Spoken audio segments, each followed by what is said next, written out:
بسم اللہ الرحمن الرحیم وَكُلٌّ مِّنْهُمَا عَلَى ثَلَاثَةِ أَنْحَاءٍ دلالت کی دو قسمیں ہیں، دلالت لفظی اور غیر لفظی۔ لفظی اور غیر لفظی کے علاوہ اور کوئی دلالت ہے نہیں، تو دلالت کا حصر لفظی اور غیر لفظی میں یہ حصر عقلی ہے کہ لفظ یا تو لفظی ہوگی یا غیر لفظی۔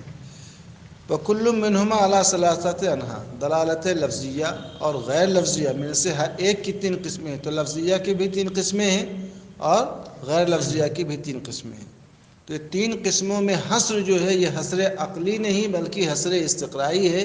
ہم نے تلاش کیا تو تین ملے، اور بھی ہو سکتے ہیں مگر ملے نہیں۔ بات سمجھ رہے ہو نہیں سمجھ رہے ہو؟ لفظی اور غیر لفظی تو حصر عقلی ہے کہ یہی دو ہی ہو سکتے ہیں، مگر لفظی اور غیر لفظی کی جو تین قسمیں ہیں یہ تین قسمیں حصر عقلی نہیں بلکہ حصر استقرائی ہے کہ ہمارے استقراء، ہمارے تلاش، ہماری جستجو میں وہ تین ہی ملے۔ آپ پڑھ چکے ہو، بات دیر میں آ گئی۔ لفظیہ کی تین قسمیں وضعیہ، عقلیہ، طبعیہ۔ غیر لفظیہ کی بھی تین قسمیں ہیں، وضعیہ، لفظیہ، وضعیہ، عقلیہ، طبعیہ۔ تب پڑھ چکے ہو، بات دیر میں آ گئی۔ وضعیہ لفظیہ، لفظ موضوع اپنے معنی پر دلالت کرے۔ موبائل بولتے ہیں تو اپنے مسمى پر، بوتل بولتے ہیں مسمى پر، گلاس بولتے ہیں اپنے مسمى پر۔ یہ زید بولتے ہیں، زید ہی نہیں، جو بھی موضوع لفظ ہے بولیں گے تو اس سے کوئی معنی سمجھا جاتا ہے کہ نہیں سمجھا جاتا ہے۔ ہم نے کہا روٹی، گوشت، چاول، بریانی، یہ سب الفاظ ہیں نا، موضوع ہیں۔ جب بولیں گے تو ان کا مدلول سمجھ میں آتا ہے۔ ٹوپی ہے، آنکھ ہے، داڑھی ہے، ناک ہے، ہاتھ ہے، پیر ہے، یہ سب کیا ہے؟ لفظ موضوع نہ ہے۔ تو کوئی بھی موضوع بامعنی لفظ ہو تو اس کی دلالت اپنے معنی پر، یہ کیا ہے؟ دلالت لفظیہ وضعیہ، کہ اس لفظ کو اس معنی کے لیے وضع کر دیا گیا ہے، خاص کر دیا گیا ہے کہ لفظ بولا جائے گا آنکھ کا تو وہی سمجھا جائے گا، کان ناک نہیں سمجھا جائے گا۔ موبائل بولیں گے تو یہی مدلول سمجھا جائے گا، بوتل، گلاس، ٹوپی نہیں سمجھی جائے گی۔ سمجھ رہے ہو؟ کل منہما علی ثلاثۃ انحاء لفظیہ غیر لفظیہ میں سے ہر ایک کی تین قسمیں۔ نحو کی جمع انحاء، احدھا اللفظیۃ الوضعیہ، ایک قسم لفظیہ وضعیہ ہے۔ لفظیہ وضعیہ سمجھتے ہیں کہ لفظ ہو اور کسی معنی کے لیے خاص کر دیا گیا ہو۔ کا دلالت لفظ زید علی مسمى، جیسے لفظ زید کی دلالت اپنے مسمى پر، اپنے معنی موضوع لہو پر، اپنے مدلول پر۔ لفظ قلم بولیں گے تو قلم بول کر کے جس سے لکھا جاتا ہے وہی نہ سمجھا جاتا ہے کہ چشمہ اور ٹوپی سمجھی جاتی ہے۔ بات سمجھ میں آ گئی؟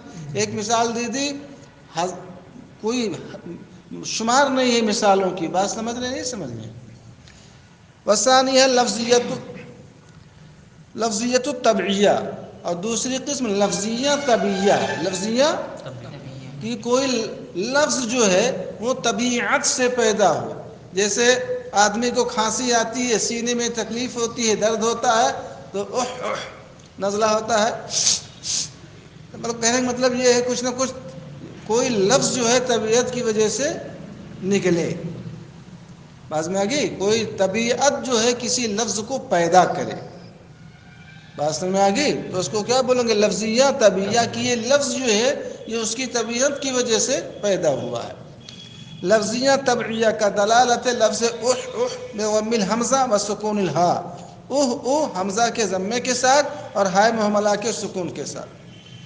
اور ایک قول ہے بفتحہ، ہائے محملہ کے فتحے کے، حمزہ کے فتحے کے ساتھ، بات دن میں آ گئی؟ علی وجہ الصدر، لفظ او کی دلالت صدر بولتے ہیں سینے کو، وجون کا معنی تکلیف، سینے کی تکلیف پر۔ یہ لفظیہ تو سمجھ میں آ رہا، طبعیہ کیسے؟ فإن الطبیعة تضطر بإحداث هذا اللفظ عند عروض الوجہ، عند عروض الوجہ فی الصدر، سینے میں، فی الصدر سینے میں، عروض الوجہ تکلیف عارض ہونا، سینے میں تکلیف عارض ہونے کے وقت، تکلیف لاحق ہونے کے وقت، سینے میں تکلیف ہونے کے وقت طبیعت اس لفظ کے پیدا کرنے پر، اس لفظ کے پیدا کرنے پر مجبور ہوتی ہے۔ بات میں آ گئی؟ اس کو دفع نہیں کر پاتا، ایک اضطراری کیفیت ہوتی ہے طبیعت کی۔ کھانسی کسی کی آئی کوئی روک پاتا ہے؟ چھینک آتی کوئی روک پاتا ہے؟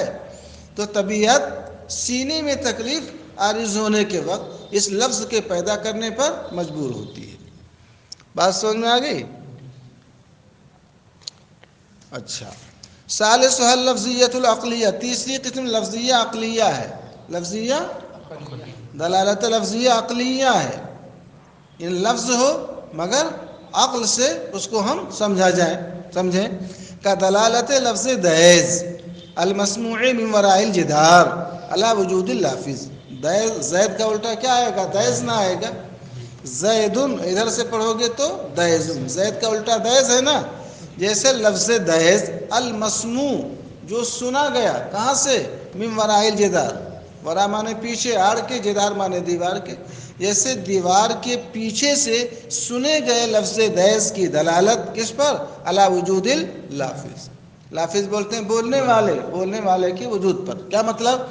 یعنی یہ کمرہ بند ہے، ٹھیک ہے، آپ اس کمرے کے باہر دیوار کے کنارے بیٹھے ہوئے ہیں، بات سمجھ رہے ہو کہ نہیں سمجھ رہے ہو؟ یا اب کہتے ہیں کہ اندر کوئی بول رہا ہے دہیز، آپ سنو گے تو دہیز سن کر یہ نہ سمجھ میں آئے گا کہ اس میں کوئی آدمی ہے، کوئی بولنے والا ہے، کیونکہ کوئی لفظ جو ہے بغیر لافظ کے وجود میں آتا ہے۔ تو آپ نے کس سے سمجھا؟ عقل سے نہ سمجھا۔ عقل بتاتی ہے کہ کوئی لفظ بغیر لافظ کے وجود میں نہیں آتا۔ یہاں پر لفظ دہیز نے جو لافظ کے وجود کو بتایا، آنکھ سے تو آپ نے دیکھا نہیں، بات نہیں ہے، یہ عقل نے نہ بتایا ہے کہ کوئی یہاں بولنے والا ہے، جبھی یہ لفظ کیا ہے؟ پایا گیا ہے۔ بات سمجھ میں آ گئی؟ یہاں دیوار کے پیچھے کی قید اس لیے لگا دی کہ اگر آپ کے سامنے بولتا تو لافظ کا وجود دیکھنے سے سمجھا جاتا، عقل سے نہیں۔ لفظ زید کہا، دہیز کہا، زید نہیں کہا، اگر زید بھی بولتا تو بھی سمجھا جاتا کہ نہیں سمجھا جاتا؟ مگر مصنف نے یہ چاہا کہ ایسی مثال دو جس میں صرف دلالت لفظیہ عقلیہ ہو۔ اگر زید بولتا تو وہاں دو دلالت ہوتی، لفظیہ وضعیہ بھی ہوتی اور لفظیہ عقلیہ بھی ہوتی۔ بات سمجھ میں آ گئی آپ؟ جیسے لفظ دہیز کی دلالت یوں ترجمہ کر لو، دیوار کے آڑ سے، دیوار کے پیچھے سے سنے گئے لفظ دہیز کی دلالت بولنے والے کے وجود پر۔ لافظ کا معنی لفظ الفظ لفظا ما يلفظ من قول الا لديه رقیب عتید۔ تین قسم ہو گئی۔ رابعہ غیر اللفظیۃ الوضعیہ، چوتھی قسم لفظیہ وضعیہ، غیر لفظیہ وضعیہ، غیر یعنی وضعیہ ہو مگر لفظیہ وہ نہ ہو۔ غیر لفظیہ ان کو یوں کہنا چاہیے کہ وضعیہ غیر لفظیہ، وضعیہ غیر لفظیہ۔ بات میں آ گئی؟ کا دلالت الدوال الاربع علی مدلولاتها، جیسے دوال اربعہ کی دلالت، دال کی جمع یہ دوال ہے، یہ دالتن کی جمع دوال ہے، جیسے دابہ کی جمع دواب آتی ہے نا، خاصہ کی جمع کیا آتی ہے؟ خواص آتی ہے، ایسے داللہ کی جمع دوال۔ تو دوال اربع، چار دلالتیں ہیں، چار دلالت کرنے والے ہیں۔ ایک خطوط ہے، خطوط بولتے ہیں خط کی جمع خطوط، تحریریں، کوئی بھی تحریر، اخبار پڑھتے ہو، نوٹس بورڈ پڑھتے ہو، رسید پڑھتے ہو، کتاب پڑھتے ہو، یہ تحریریں اپنے مضمون کو بتاتی ہیں کہ نہیں بتاتی ہیں؟ کبھی کوئی خط آتا ہے، موبائل پر میسج آتا ہے، آپ بہت خوش ہو جاتے ہیں کہ ہماری لاٹری کھل گئی۔ کبھی کوئی خط آتا ہے، میسج آتا ہے، پیغام آتا ہے، آپ رونے لگتے ہیں، غمگین ہو جاتے ہیں، والد کا، ماں کا، بھائی کا انتقال ہو گیا، ایکسیڈنٹ ہو گیا۔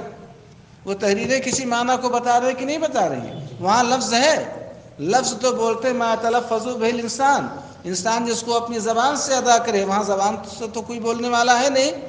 تو تحریریں اپنے معانی پر دلالت کرتی ہیں کہ نہیں کرتی ہیں؟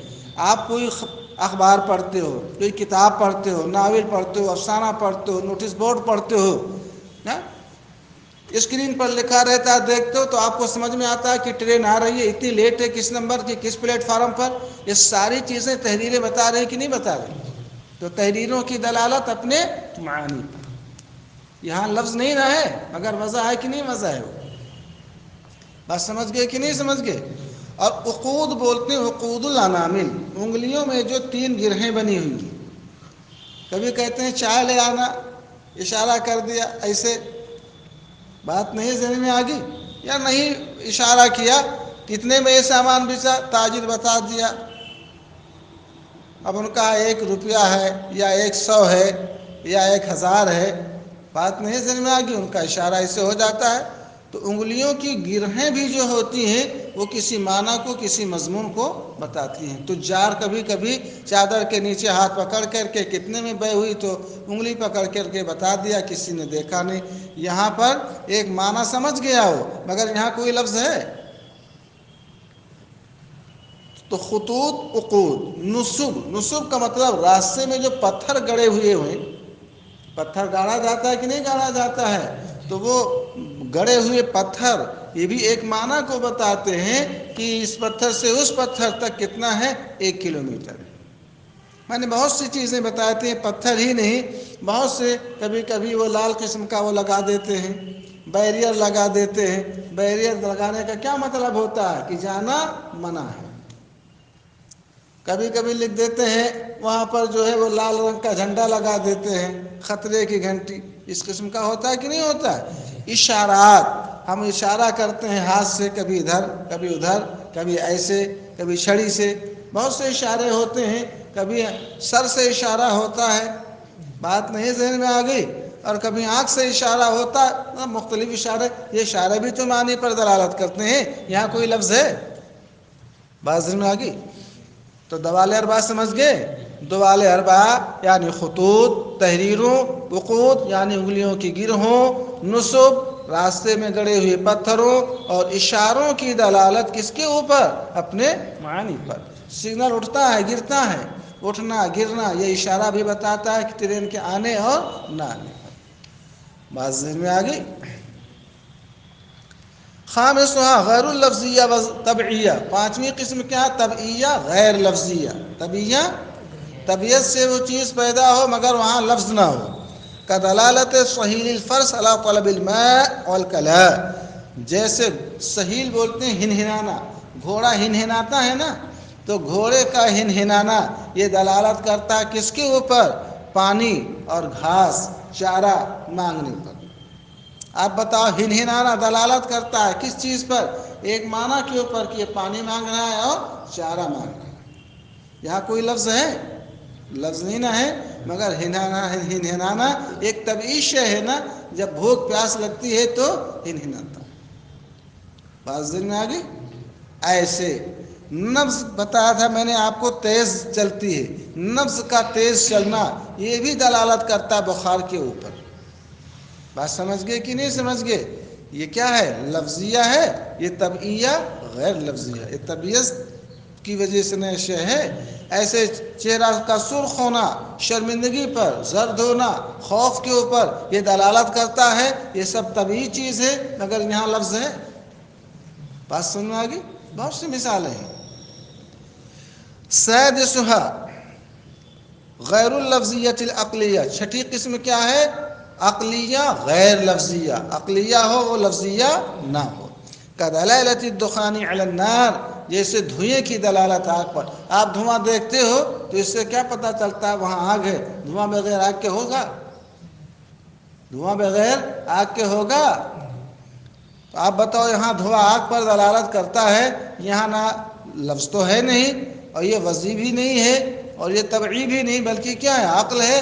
عقل اس بات کو بتاتی ہے کہ دھواں بغیر آگ کے ہوگا نہیں۔ فہذہ 6 دلالات، تو یہ کل کتنی دلالتیں ہو گئی، 6 دلالتیں۔ دلالت ان کی جمع دلالات، جمع مؤنث سالم ہے۔ والمنطقی انما بحث عن الدلالت اللفظیۃ الوضعیہ، دلالت کی ان 6 قسموں میں سے منطقی صرف دلالت لفظیہ وضعیہ سے بحث کرتا ہے۔ کس سے بحث کرتا ہے؟ دلالت لفظیہ وضعیہ سے بحث کرتا ہے۔ 10:30 تک نا گھنٹی آپ لوگوں کی ہے، کتنے بجے تک؟ 20 تک، اچھا۔ بحث کرتا ہے، کیوں؟ لفظیہ وضعیہ کم لفظ موضوع کی دلالت سے بحث کرتا ہے، لفظیہ طبعیہ سے، لفظیہ عقلیہ سے بحث نہیں کرتا ہے۔ فَلِأَنَّ الْإِفَادَةَ لِلْغَيْرِ وَالْإِسْتِفَادَةَ مِنَ الْغَيْرِ إِنَّمَا يَتَيَسَّرُ بِهَا بِسُهُولَةٍ، اس لیے کہ غیر کو فائدہ دینا اور غیر سے فائدہ حاصل کرنا آسانی کے ساتھ اسی دلالت سے کیا ہے، میسر ہے۔ بات ذہن میں آ گئی؟ لفظ موضوع، لفظ موضوع ہی کے ذریعے کیا کچھ کہنا ہے؟ تو کہتے ہیں غیر کو فائدہ دینا، مثلا کسی کو سمجھانا اور غیر سے استفادہ کرنا، کسی سے سیکھنا سمجھنا، یہ صرف آسانی کے ساتھ اسی سے یعنی دلالت لفظیہ وضعیہ سے میسر ہے۔ بات میں آگی؟ بخلاف غیرہا، برخلاف لفظیہ وضعیہ لفظ موضوع کی دلالت کے علاوہ اور جو دلالتیں 5 ہیں، فإن الإفادة والاستفادة بها لا يخلو عن صعوبة، افادہ استفادہ ان سے بھی ہوتا ہے، اشارے سے بھی سمجھا جاتا ہے، مگر ہر آدمی نہیں سمجھتا ہے۔ وہ کہتا ہے میں اشارے کنارے کا عادی ہوں، کیونکہ افادہ اور استفادہ ان کے ذریعے وہ صعوبت، دشواری، مشقت سے خالی نہیں۔ ہذا، خذ ہذا، احفظ ہذا، اتقن ہذا، اتنی بات کو ذہن نشین کر لیجیے۔ بازی میں آگی؟ دلالت کی 6 قسموں میں سے ان منطقیوں کے نزدیک جو معتبر دلالت ہے وہ دلالت لفظیہ وضعیہ ہے۔ لفظیہ وضعیہ کا مطلب کہ لفظ کسی معنی کے لیے وضع کیا گیا ہو تو وہ لفظ اپنے معنی موضوع له پر دلالت کرے گا۔ یہی منطقیوں کے ہاں معتبر ہے، اس لیے کہ معانی کو سمجھنا کسی سے اور کسی کو معنی سمجھانا یہ دلالت لفظیہ وضعیہ سے کیا ہے؟ وہ آسان ہے۔ باقی اور 5 دلالتوں کے کہ ان سے بھی ہم کچھ سمجھا سکتے ہیں، سمجھ سکتے ہیں، مگر اس میں بہت مشقت، بہت دشواری ہے، کبھی سمجھ میں آئے گا کبھی نہیں، کوئی سمجھے گا کوئی نہیں سمجھے گا۔